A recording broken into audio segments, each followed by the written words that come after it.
शुरुआत आपसे ही करते हुए सुधांशु त्रिवेदी जी, चूंकि महबूबा मुफ्ती का यह बयान काफी अहम हो जाता है। उनको लगता है कि मिसाल कायम करने जा रहा है तालिबान और शरिया कानून के हिसाब से ही वो चले। अब हकीकत बन चुका है तालिबान। उनके इस बयान को किस तरह से देख रहे हैं आप? देखिए, महबूबा मुफ्ती और उससे पहले फारूक अब्दुल्ला साहब जिस ढंग से बोल चुके हैं, इसमें कोई बहुत आश्चर्य की बात नहीं है। महबूबा मुफ्ती तो चाइना के भी फेवर में बोल चुकी थी कि चाइना आ जाएगा तो उसके बाद वो हमें 370 हटा देगा। मगर अफसोस की बात यह है कि जिस ढंग के ऐलान तालिबान ने किए और जिस ढंग की उनकी पिछली इतिहास रहा है, जो हिस्ट्री रही है, इसके बावजूद जो एक वाजिब आवाज उठनी चाहिए थी तालिबान की इस ढंग की बातों के खिलाफ, कम से कम मुस्लिम समाज में से बात आनी चाहिए थी कि भाई शरिया का ये इंटरप्रिटेशन नहीं है जो कर रहे हैं, वो कहीं दिखाई नहीं पड़ा। बल्कि गाहे बगाहे उनका समर्थन, गाहे बगाहे उनकी हौसला अफजाई, इस ढंग की चीजें दिखाई पड़ रही है। ये अपने आप में बहुत चिंता का विषय है।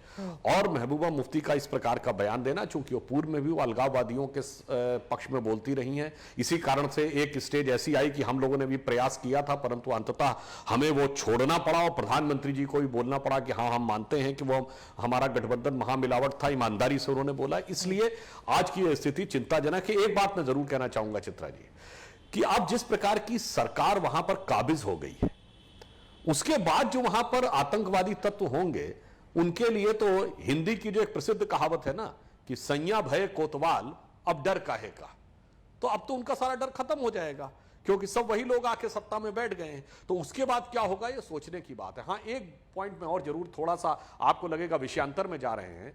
जो तालिबान ने हुक्म दिया कि 8 साल से ऊपर की बच्चियों को बाहर नहीं निकलना चाहिए, ढक के निकलना चाहिए, और अभी कहा कि आपके इस प्रोग्राम में दिखाया गया कि डिग्री की कोई वैल्यू नहीं है। बिल्कुल, यही वो कारण था कि भारत, जो कि दुनिया में सबसे अधिक जगत गुरु था, पढ़ा लिखा देश था, जहां महिलाएं सबसे अधिक आगे थी प्राचीन काल में। सोचिए, जब 21वीं सदी का साइबर एज के में ये लोग ये दिखा रहे हैं और शरिया के इंटरप्रिटेशन पे बाएं दाएं कर रहे हैं, तो 1000 साल पहले और 500 साल पहले मिडिवल एज में क्या होता होगा। इसीलिए मजबूरी में, चाहे बाल विवाह हो, पर्दा प्रथा हो, सब इस कारण से आई थी भारत में। कम से कम आज की युवा पीढ़ी को यथार्थ देख के समझना चाहिए। और जो कह दिया कि पढ़ाई लिखाई कोई मतलब नहीं, यही उस जमाने में रहा होगा। सारे इंस्टीट्यूशंस खत्म, सारे स्कूल डी-रिकॉग्नाइज, अब जो हम कहेंगे वो पढ़ना पड़ेगा।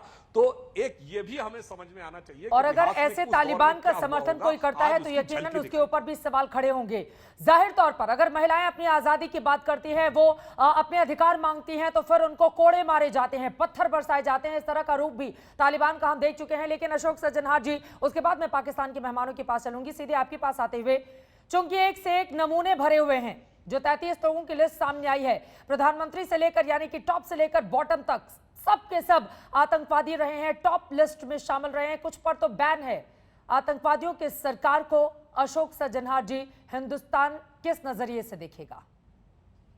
देखिए, बड़ी चिंता का विषय है, क्योंकि जो पहले तालिबान कह रहा था, जो हम एक इंक्लूसिव सरकार लाएंगे, हम एक मॉडरेट सरकार लाएंगे, हम इसमें विमेन को भी शामिल करेंगे, जो एथनिक माइनॉरिटीज हैं उनको भी शामिल करेंगे, तो ऐसी सरकार जो पूरी दुनिया ये देख रही थी, जो अब तालिबान ये कहता रहा है, उसके जो बहुत ही हामी भरने वाले नुमाइंदे, जो अभी उनकी सरकार बनी नहीं परंतु उनका मैसेज लेकर दूर दूर देशों में जाने वाले पाकिस्तान के जो हैं, वो भी कह रहे थे जो इनको आप चांस दीजिएगा, ये तो नई तालिबान है, ये तो बिल्कुल तालिबान 1.0 नहीं है, 2.0 है, तो इसीलिए आप इसको चांस दीजिएगा। देखिए, 15 अगस्त से वो आए हुए हैं, वहां पर उन्होंने काबुल के ऊपर कब्जा कर लिया है, पूरे देश के ऊपर कब्जा कर लिया है। अगर ये महबूबा मुफ्ती जी अगर महीने पहले, 2 महीने पहले ये वाले बयान देती तो बड़ी अच्छी बात थी, ठीक है, जो उनसे ये एक्सपेक्ट किया जा सकता है। देखिए, पिछले 3 सप्ताह से अधिक वो वहां पर रह चुके हैं, उनका पूरा कंट्रोल है।